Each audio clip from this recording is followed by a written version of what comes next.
What's going on, everybody? Welcome back to My Social Life. This is the podcast where you can hear the real stories behind the people on social media. I'm your host, Jacob Kelly. As always, today's podcast is powered by Trufan, and today is an episode of the Social Report.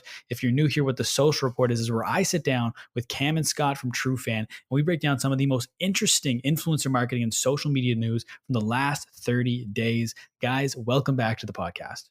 Hello, hello. Thank you, sir. Excited to have you both here. The first thing that caught my eye this month that I want to talk about was Cameo. So have you guys ever purchased a Cameo or know what Cameo is? Yeah, definitely seen a few funny ones in my day. Yeah, I do know what Cameo is. I actually had the chance to meet the CEO quickly way back when. It was more than a year and a half ago, I think. But yeah. Okay. So for anyone that doesn't know, like the easiest way to describe Cameo is you can essentially buy shout outs from celebrities. You can pay like $50 and they will send a recorded for someone's birthday and they will send a recorded video to you singing happy birthday to that person. As just a quick example. But why Cameo's caught my eye this month is they've started kind of expanding their offering, and they've already done that a little bit. Like they allow you to kind of buy and do Zoom calls instead of just shout outs, and you can pay a certain amount to unlock messaging between you and celebrities. But they're starting to experiment with gaming. And I think the website's called cameo.gg. So it's separate from their current website. But what this allows you to do is it allows you to pay money to play video games with your favorite celebrities. So the example that I saw posted on Twitter was Cody Ko's charging $50 for one round of Fall Guys. So you can play through the entire round with Cody Ko for $50. They have some other, it's very small right now. Like they only have a few creators that are doing this. Like I don't even know most of them. I have them written down here: Ahmad Green, Langston Galloway, Sam Schatz, Marcus Malkany. So not a ton of people available right now, but I think it's interesting that they're starting to experiment that way. So I'm curious to see actually one other thing too, when I was looking into this and just kind of trying to get a little bit deeper, because all I saw was a tweet, not a full article. When I went on to Cody Ko's page on Cameo, they have like a new thing where you can join his fan club to get like VIP access and exclusive perks. So it almost sounds like they're kind of going into a little bit of a Patreon type direction. So based off of that, off them kind of expanding in multiple different directions, I'm curious what you guys think of Cameo as a whole, and what are some other spaces you could potentially see them kind of expanding into? Well, I think for me, the one thing I see outside of just Cameo, but the notion what Cameo is doing with gaming now is where we're seeing a lot of this is more of like these like walls to get access to certain creators or certain influencers or gamers. And so I think it's smart on Cameo's part in the sense of going towards that route. Like you just mentioned Patreon, like that's a perfect example of another platform kind of approaching that on like getting more niche down and really, grabbing hold of the heartstrings of a lot of loyal followers from across many different genres. A more polarized example would be OnlyFans in that example. And so I think, that's a smart play to go, because now it's switching kind of the gears from just like that one time send out for special occasions to more everyday or like more frequent purchases from the consumers, which I think from my understanding there was some troubles with Cameo's traction on that. And so I think this could potentially be a bit of a breakthrough for them. Yeah, I tend to agree with you there, Cam. I think that it's clear that over a period of time, Cameo really had trouble capitalizing on the types of talent that they could actually get their hands on, and really maximizing the type of content that they could produce through the calendars that they had access to for the various levels of talent. And I think like a lot of people who do know Cameo will like know them for, a pretty solid like C to E-list type of celebrity roster, or influencer roster. And so breaking into gaming, definitely a huge opportunity for them, to say the least. I think what's interesting to note about some sort of strategy like this when you're trying to break into the gaming space is really, one, the types of engagement that those videos begin to get with gamers, because I think that's where it would really lend itself to any sort of like brand opportunity or brand partnerships that they could run through there, in conjunction with certain creators and stuff. And that's really where they're going to start to land bigger money, I would say, through that. And I was also kind of thinking about like building case studies around why any popular gamer would want to, I guess sign up for Cameo as a way to earn 50, 100, or, it could be more, like $1,000 to play with Ninja or something like that. But when in reality, these guys can earn a lot more through the average Twitch stream or Mixer stream.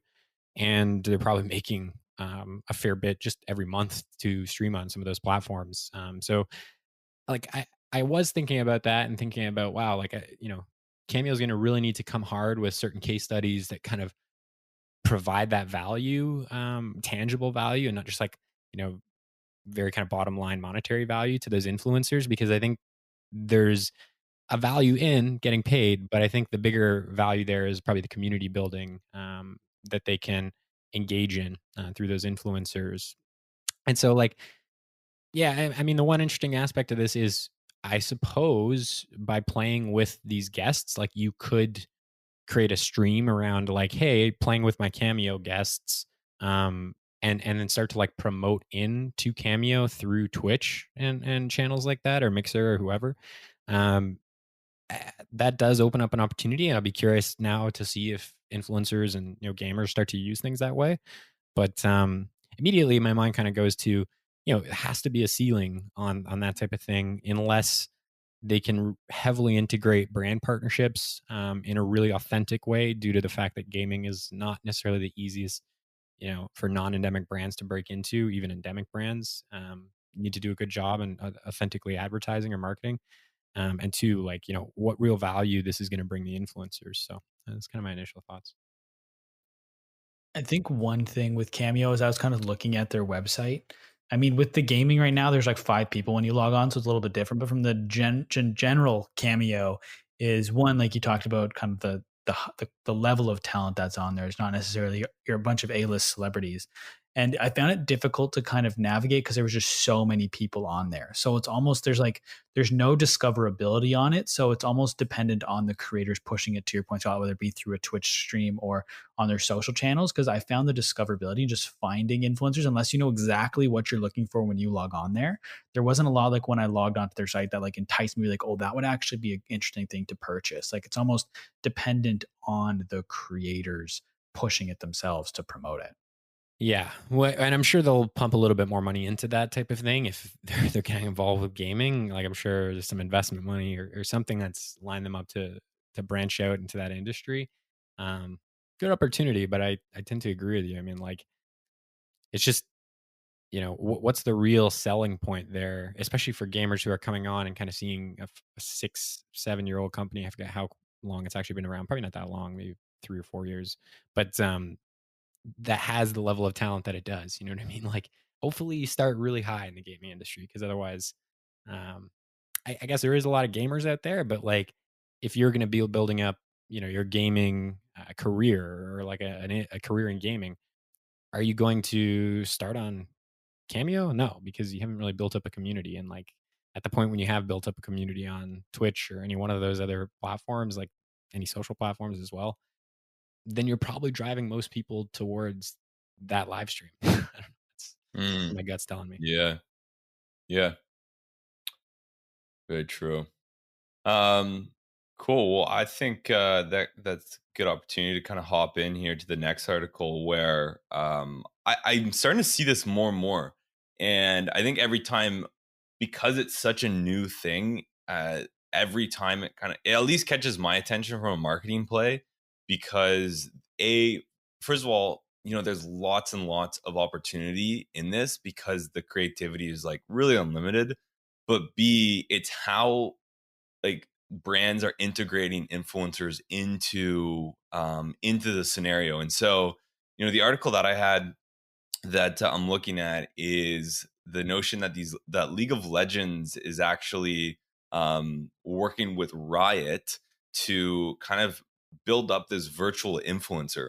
So completely made up, like, she's not real at all, but is actually like an influencer that is gaining traction and is tweeting and has this personality that they've created for her, to ultimately, from the sounds of it, and again, I'm not a huge League of Legends. I'm not at all, actually, but obviously I know what they are. And from the sounds of it, they might be like turning this into some indirect launch of an update or a new season of League of Legends through this virtual influencer. But the interesting thing about this is the notion that they're using a virtual influencer that they've completely made up.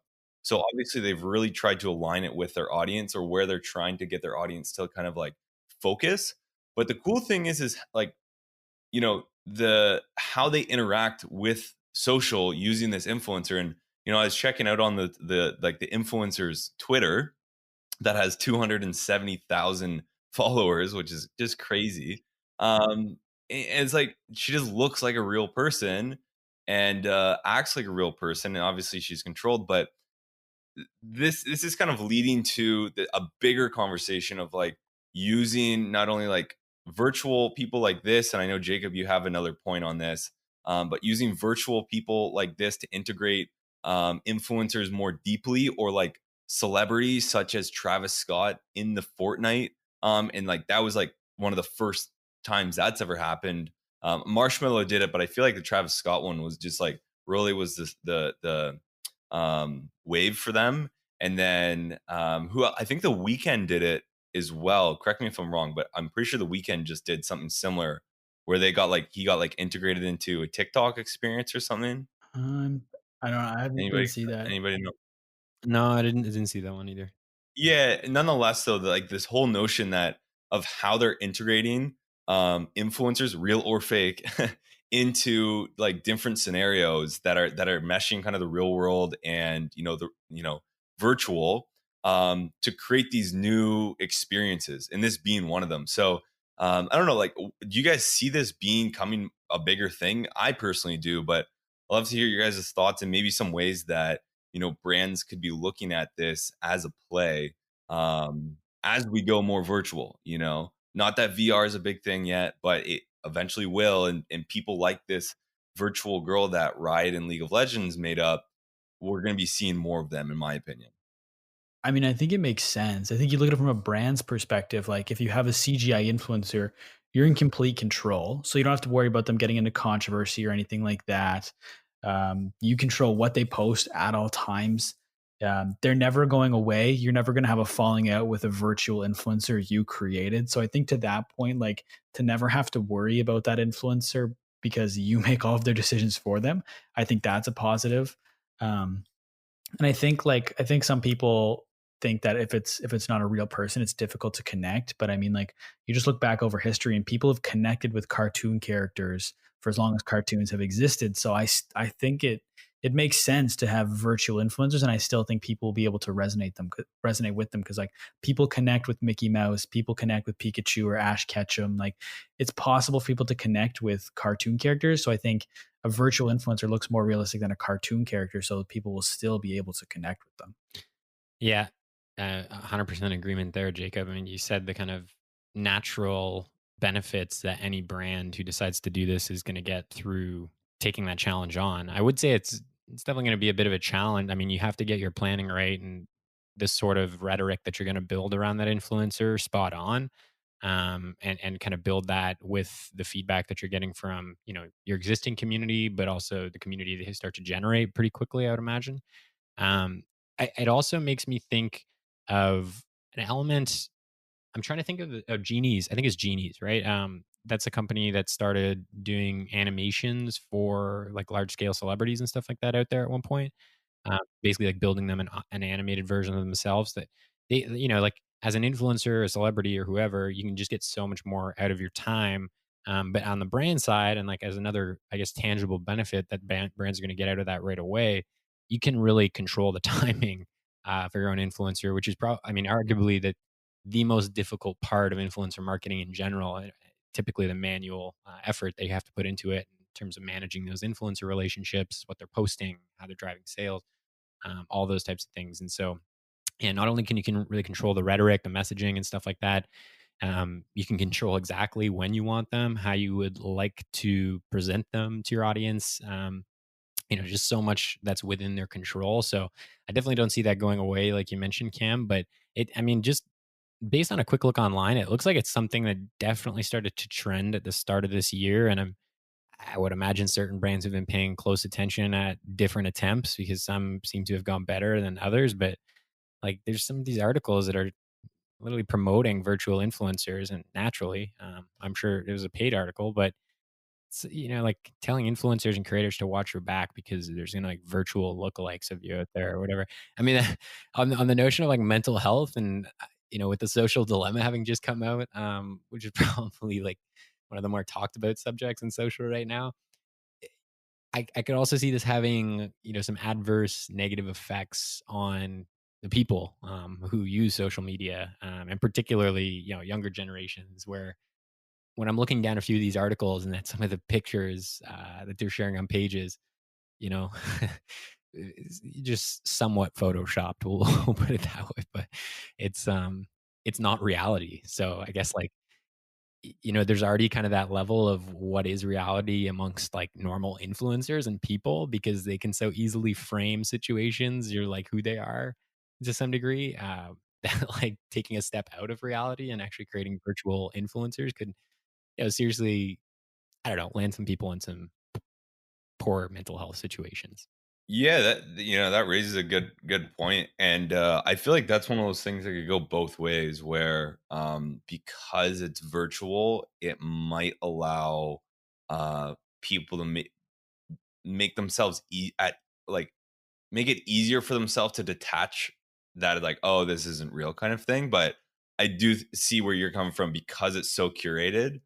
Even more so, like they are like, especially a company at this level, like they're like strategically placing every retweet, every tweet around building this girl's character so thoughtfully. So I totally get where you're coming from. It's one of those like off or on thing. Like there I don't think there's gonna be an in between with something like that. It's either like people just get it and like this person's fake or this person's like obviously virtual, or they just, fall double on that and just become obsessed with it and start comparing themselves even more. Yeah. It's interesting too, like as I read the bio of that influencer that you're referring to, it seems to have grown rapidly on Twitter. But the like I'm sure that there's gonna have to be some rules implemented, on places like Instagram, Twitter, and stuff like that if this does continue to trend in a positive direction. Because like Sarah or Sierra, whatever the name is, yeah, songwriter plus producer, professional daydreamer,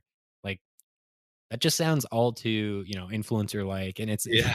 that's not a real description. Like I mean, in essence, you're a computer, right? So you can be whatever you want to be. I'm probably pretty good at it too. You're back with that type of development or designer. Yeah. Yeah. And like some of these are looking so real. Yeah, it's crazy. Yeah, I like urge anybody listening to go check these out. Like check this girl out.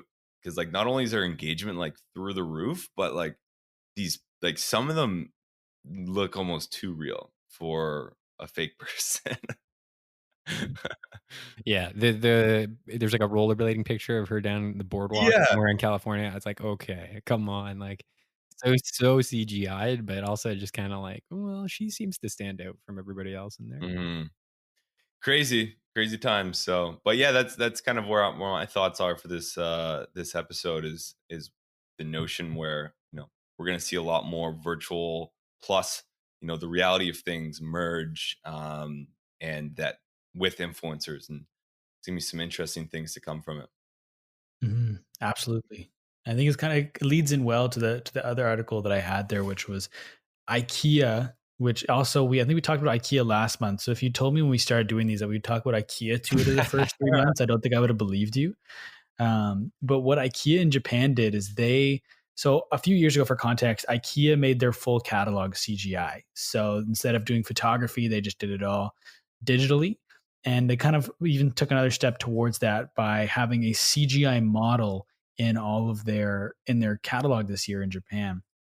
And instead of just a regular model that they created, they partnered with a, a CGI influencer. She's at Ima.gram on Instagram. She has 263,000 followers, and she partnered with IKEA.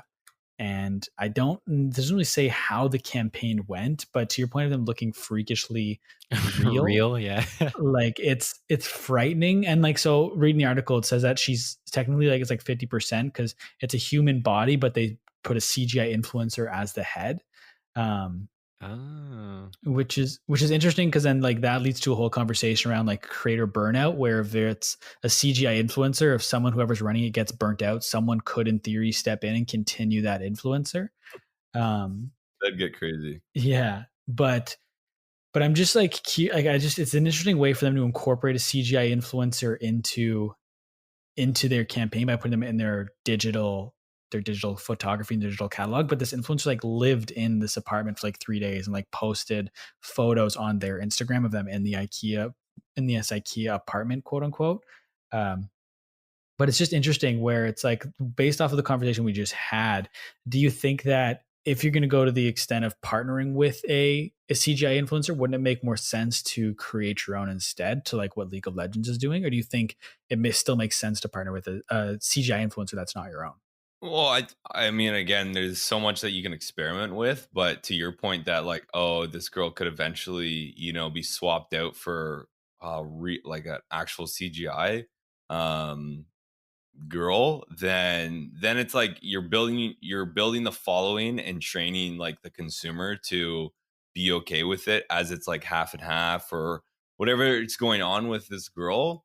But then like down the road fully phase it out where you might have the exclusivity or brand might have exclusivity with it and just run with it full time and kind of phase the actual like real version of them out, which would get into a whole realm of royalties or you talk about using data, using literally this person. But yeah, I can't even tell if this girl's real on her Instagram or not.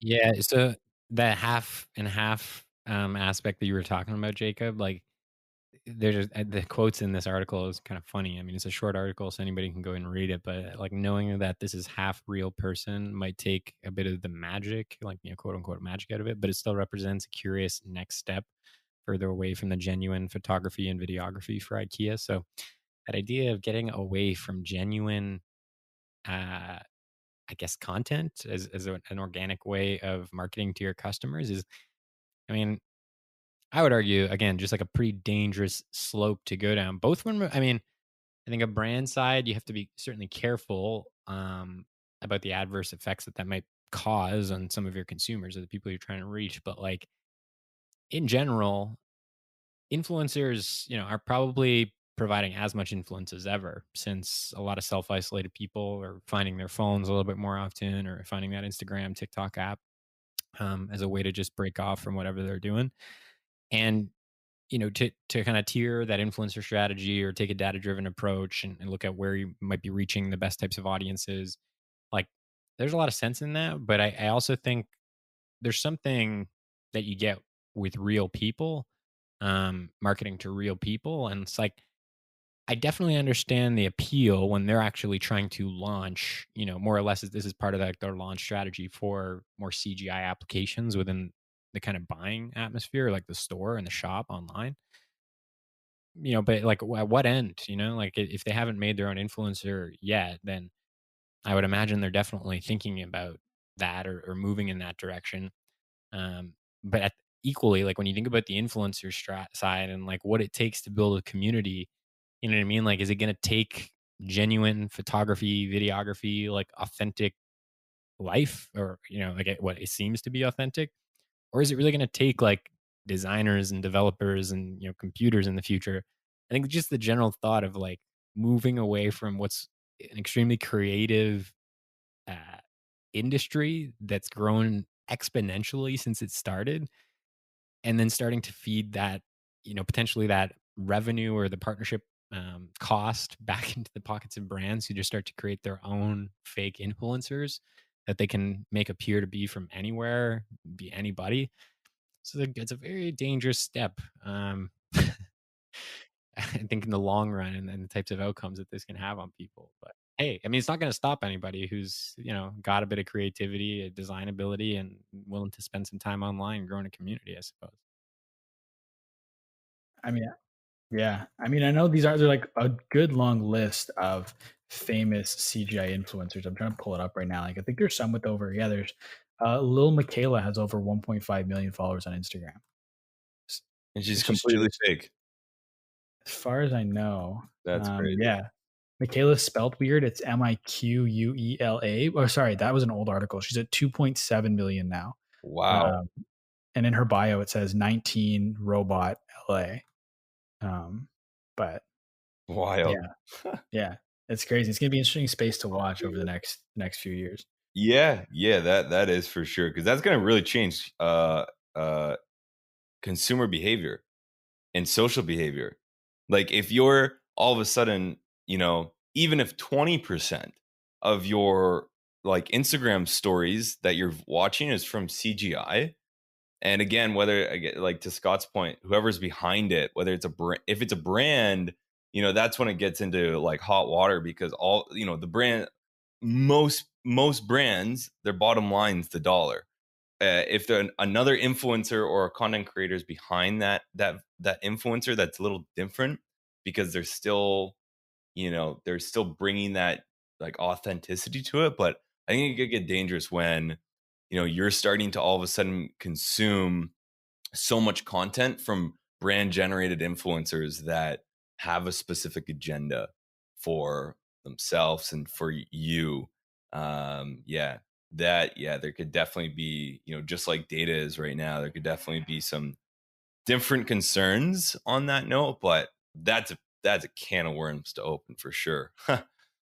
One other thing before we move on from CGI influencers, one thing I was just thinking of was how you could technically scale one-to-one interactions in like a VR environment. Could you, if it's a CGI influencer, could you not in theory like interact with that person one-to-one because they're fake, so they look exactly like they do when you see them on Instagram, but you can scale that to as many people as you want because it's not a real influencer, but they have like with AI, they could have their whole personality kind of encoded, and then you could interact with your entire audience one to one, but at a mass scale. I think that's probably gonna depend on Instagram and platforms in general, like Facebook, TikTok, Twitter, and the rest of them. Because ultimately, like in terms of using AI, I'd say to respond to, from what I know, to respond to engagements and stuff like that. There's definitely elements of it that's built, but I don't really, or I haven't become aware of anything that's so sophisticated that could actually respond, in a one-to-one nature. Um, that's completely like unique based on the sentiment or context of like a comment or something like that. So definitely opens the door to the potential to do so, but I think that's, for somebody who already wants to open up the can of worms that is a fake influencer, you probably at least want to control the messaging from a human side to make it seem at all like a human, you know what I mean? If that's your goal. But then again, if you're, branding a robot, maybe AI or like that type of talk would be better. Like, if you could just have it coming from Siri. Yeah, I mean, so sorry, I don't think I made it. I was like a little bit confusing. I mean, like if you could do like even an not necessarily on Instagram specifically, but if it's on a different platform where you could interact with that person. Like, do you remember it was Natively, like, yeah, like community yeah, or something like that. Yeah. or even like on a video call, like there was an old iPad app I think that ended up being like something sketchy, but it was like there was like a Mm. cat on screen where you could talk to the cat and it would like respond to you based on what you said to it. Could you like create an app for this influencer so you could talk to this influencer one to one? And it's like they're right there because you can't say it's fake when the whole thing is fake, right? It's like you could interact with that influencer personally, but you could scale that interaction out because it's not a real person. Right. So you could go shopping and have like a fake influencer tell you like that looks great on you or something like that. Yeah. Like that Yeah. adds another layer of like total creepiness. I'm really not sure how I feel about this whole thing, but the longer we're talking about it. But yeah, I mean, I don't see where you'd be wrong on that front, Jacob. But I think you had a Scott, you had a story I believe you wanted to talk about. You mentioned it in the beginning. Yeah, I mean, more of a general story that ties to an article, and I'll send it to you guys so we can link it in the show notes for people. But this notion that we may be approaching the first ever sort of influencer recession, or influencer marketing recession. Like obviously brands have felt the heat, and you've kind of seen since COVID came into play that people have removed certain budgets, but it also talks a lot about where the influencer marketing industry was headed, and I think it was projected to reach 9.6 billion, as a market towards the end of this year, if I'm not mistaken. At least I think that's what it quotes in the article. Um, but then really kind of dives into the evolving dynamic between influencers and brands right now, and how seemingly a lot of influencers, are naturally worried about the wrong messaging at this time when a lot of their customers could be in pretty dire situations. And so, like, coming across as though you're trying to sell through, yet another influencer, I suppose, or just kind of continuing with your normal strategy. Maybe a little bit like coming off with a lack of thought, or something like that. But in general, like I said before, that people are spending the most amount of time really that they have in quite some time on their phone. And that really presents an opportunity to any brands out there that are looking to market through influencers, since they have as much influence as they ever have. And it kind of goes into the dynamic behind how COVID is ultimately affecting sales. And I think that's kind of the broader, you know, thing to talk about when you talk about a recession, and how influencers are starting to earn, a little bit less in the market right now.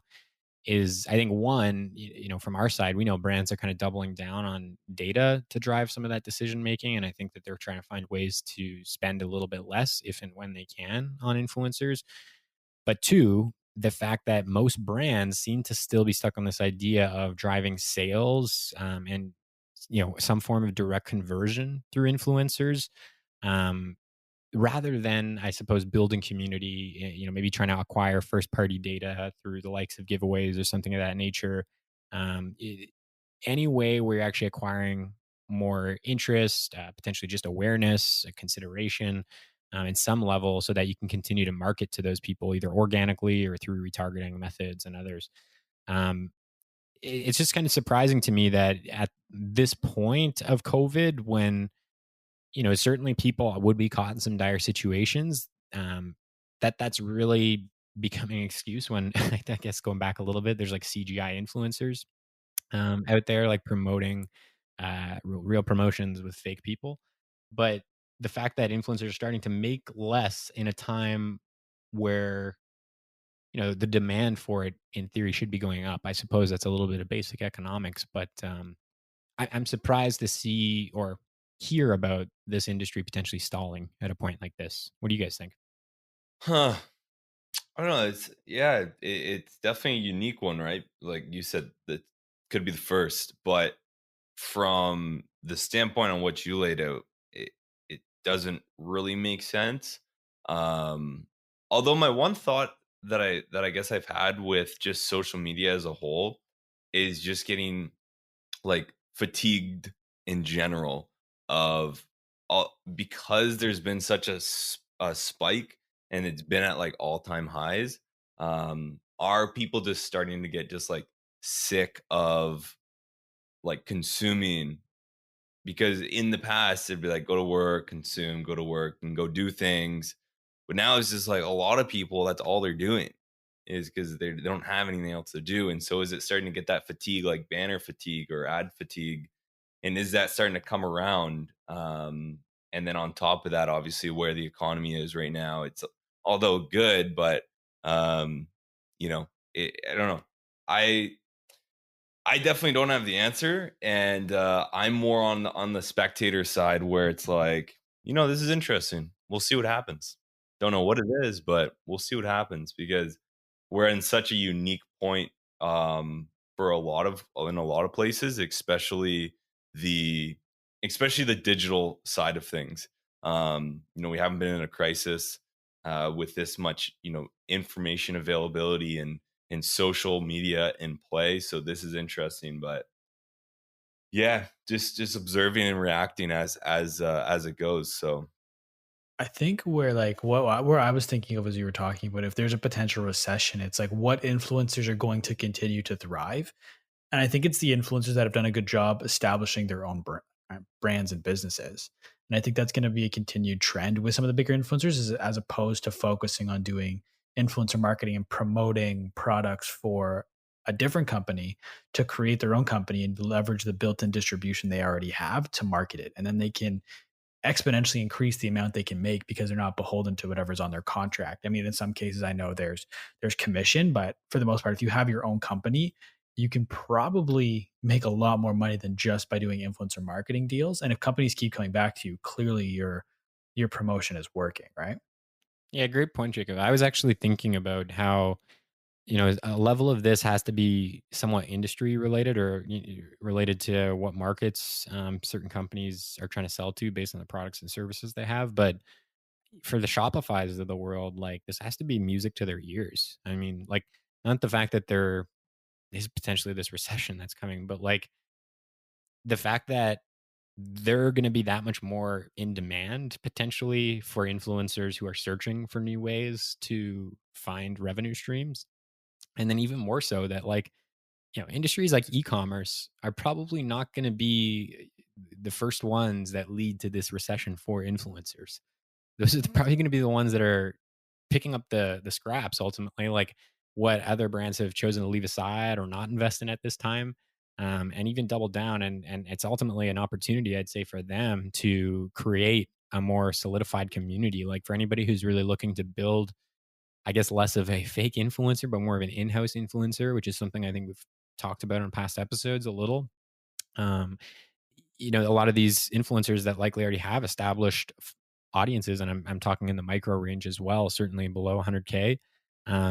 It could be a great opportunity for e-commerce brands that are doing well and seeing pick up on their sales to swoop in there and really start to negotiate on some longer term agreements. While, I guess it's kind of that same notion as like an athlete, right? Like, if athletes didn't think the pay was going to be going up in future years, or like they're going to be making more money next year because of new you know agreements with the TV networks and such, but ultimately like caps going up, then they'll probably take longer term deals because it's in their best interest to just confirm or give themselves that longevity in terms of what they can expect from revenue and pay. So I think it's kind of a similar type of thing where, like, if this does start to take effect, then who knows what, maybe it does, maybe it doesn't. And it sounds like, it's already happened to some degree, just not in a state of a recession per se just yet. Um, that, like, a lot of savvy brands should really look at that as an opportunity, start to find influencers that maybe minimizing content with certain brands that they seem to have worked with in the past, and really just try and find those ones that are as aligned as possible to see if you can kind of scoop up most of their audience's attention, while times are a little tough. A really good point. I was gonna say too, and on the point of like those longer term partnerships, is that's just more authentic as well, right? Like Big time. if you have a one off, like my favorites, those like it's like the big YouTubers that promote a mobile game that they're absolutely addicted to, and then the week after and the weeks after that, they never say it ever again. It's just not authentic. And I think if you're promoting a company over 3, 4, 5 months a year, it's gonna like people are gonna think you genuinely enjoy that brand because odds are, unless they're giving you a considerable amount of money, you're not going to commit to working with a brand for a full year if you don't enjoy their product. Yeah. I mean, 100%.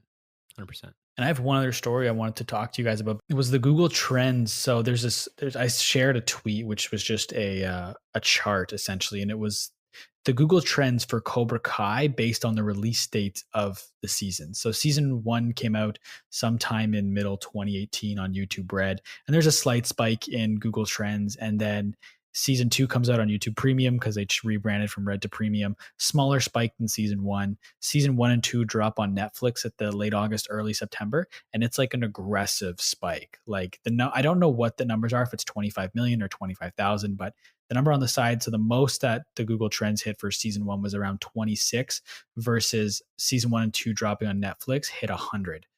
So 4 times the amount of Google Trends based on it releasing on Netflix versus YouTube. And the thing around the context of the tweet was that it was around distribution matters when it comes to what platforms you're using to distribute your content.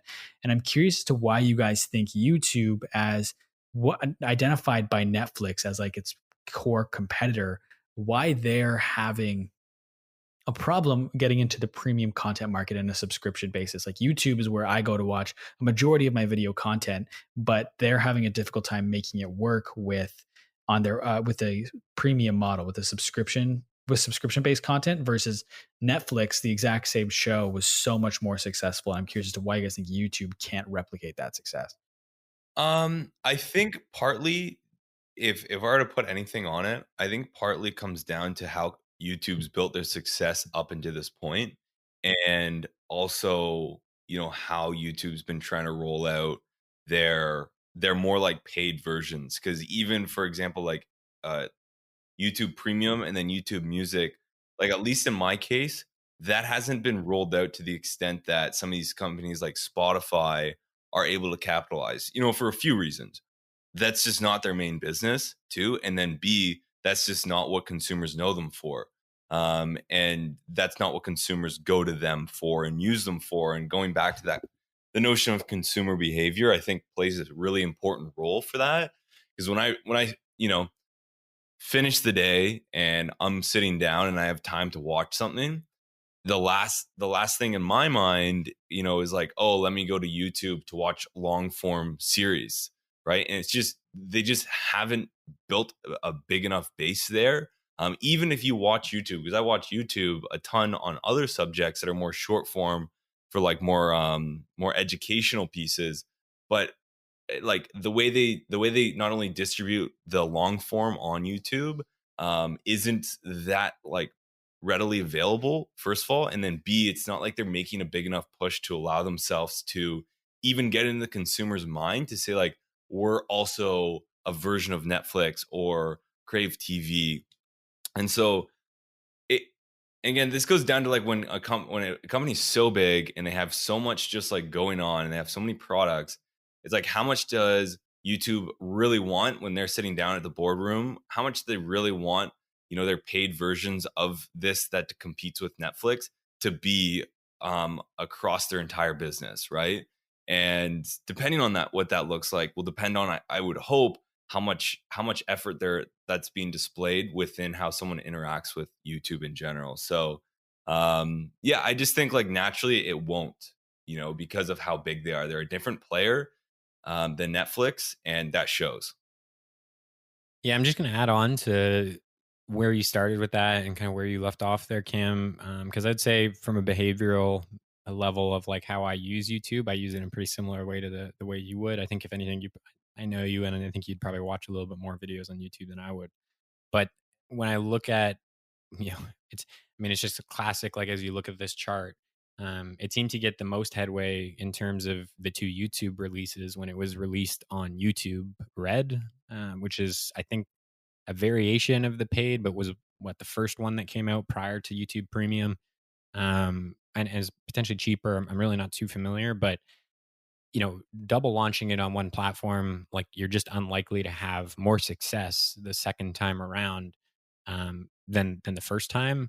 And not to mention, I mean, like as you kind of like look at these different factors that come into play, like seasons 1 and 2 were released on Netflix at the same time. So like anybody who really got a kick out of season 1 could watch season 2 straight away. There wasn't like that gap in between the release, right? Like, and I think that's part of the draws to Netflix is like the more episodes that are on there for something that you really start to watch, like the quicker you're going to go through that thing and be more tempted to watch the entire series. Um, Another like element of this for me when I look at a behavioral standpoint is, like when I go back to YouTube, sometimes I'm looking for specific people whom I follow or who I'm interested in to have posted certain videos that are like a follow up to something else, or a part of like a certain series that they, had started, but like as a kind of like a non ending, but still incomplete type of series. Like they'll come out with new videos that kind of factors into it over time. And when there isn't a video there, like I really don't get caught on the rabbit hole that is YouTube because I mean, like I came looking for something. They didn't really have what I was going for. Maybe they caught my attention with like one other video, but I'm not going to spend a ton of time there. So I think like from a behavioral level, people also expect to find that type of content that they're looking for, or new types of content to basically fill their time with on Netflix.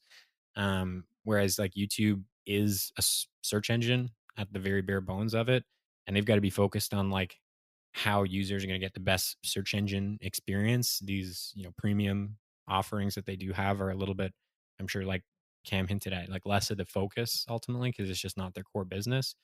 But yeah, again, like when you start at YouTube's launch, this is a free search engine. Like you can find just about anything. And I'm sure if you compare like the database of content or all the content that Netflix Canada or Netflix US has versus YouTube, like we're just talking apples to oranges. YouTube probably has like 1,000 or more times the content than Netflix does. So when you look at, I think they do term it as rabbit hole and that social dilemma thing that came out on Netflix recently. But the rabbit hole that is YouTube versus like Netflix and how they're always trying to get you to continue watching. Like even the recommendations of Netflix has higher likelihood of being correct when people are looking for new shows. And not to mention, they're probably finishing complete series or shows a lot faster than they are on YouTube, because a lot of these YouTube series, they really don't end. Um, so I suppose like when you think about a TV series, like yes, there's a start and an end, but like people are kind of looking for never ending content on YouTube, whereas like content is going to end on Netflix and someone they're always going to be looking for more, something that they haven't heard about. And that's where recommendations factor in. And that's where I'd say, you know, when you have slightly less content and you're really aware of what people like naturally you can push things into a trend much faster. And this is like no secret. I mean, like, let's just pretend that like there's this really trendy show that came out. I forget the name, but I recall that it was about like, you know, mid-20s people getting together in like Mexico or whatever. Lines, I think. Yeah. Anyways, it was like a massive trend just due to the fact that it was targeting like late teens into early 20s and early 30s type thing. But like those people that were on that show grew from like tens of thousands of followers to millions in a matter of days. It was like, I mean, I was just kind of like watching that on the side. I was like, wow, like this is no joke, now Netflix. But like had that come out on YouTube, I mean, it's fair to say that like YouTube probably could have promoted it just as much. And like certainly like I'm sure a number of people would have found it because of the influencers promoting it and such all through the first matter of days and weeks. But like, does it generate that push that Netflix does? I really don't think so, because YouTube's serving way too wide a market. And you risk ultimately your algorithm if it's like, well, we really want to like promote this show, so we want to put that ahead of something that we actually think people are going to be more likely to watch, right? Like, because that's in their best interest is actually what are they more likely to watch? Mhm. And I think you hit on it too by saying it's a free search engine, and by asking people like you for the entirety of YouTube history, it's been free content. But now you're asking people to pay, and that's not what they're used to. So that could be part of the rate of adoption. It's not how people have ever used YouTube, and they don't want to use it that way.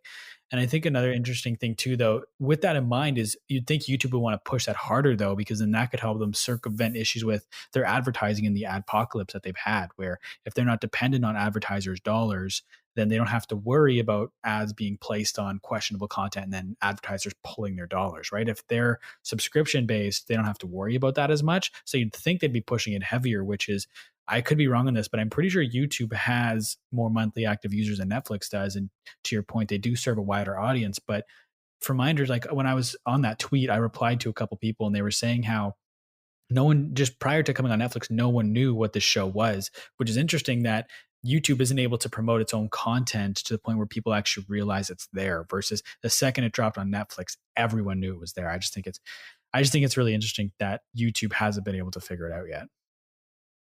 Yeah, I mean, they got all the time in the world realistically to figure it out.